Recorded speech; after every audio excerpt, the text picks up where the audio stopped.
দেশের সার্বিক নিরাপত্তা ও আইন শৃঙ্খলা পরিস্থিতি সমুন্নত রাখতে দায়িত্বপূর্ণ এলাকাসমূহে মাদক, সন্ত্রাস, অপরাধমূলক কার্যক্রম প্রতিরোধে নিয়মিত অভিযান পরিচালনা করে আসছে বাংলাদেশ নৌবাহিনী। এরই ধারাবাহিকতায় টেকনাফ উপজেলায় নীলা ইউনিয়নস্থ লেদা এলাকায় আজ সকাল 9:50 যৌথ অভিযান পরিচালনা করে নৌবাহিনী, কোস্টগার্ড এবং পুলিশ। গোপন তথ্যের ভিত্তিতে জানা যায়, টেকনাফ উপজেলায় নীলা ইউনিয়নস্থ লেদা এলাকা দিয়ে মাদক কারবারিরা ইয়াবা পাচার করার পরিকল্পনা করছে।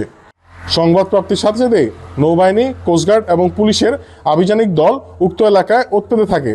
পরবর্তীতে আভিযানিক দলটি কয়েকটি সন্দেহভাজন অটোরিকশায় তল্লাশি করে 80,000 পিস ইয়াবা পাওয়া যায়, যার আনুমানিক বাজার মূল্য প্রায় 4 কোটি টাকা। জব্দকৃত ইয়াবা ও অটোরিকশাটি পরবর্তী আইনানুগ কার্যকর ব্যবস্থা গ্রহণের জন্য টেকনাফ থানায় হস্তান্তরের কার্যক্রম চলমান রয়েছে।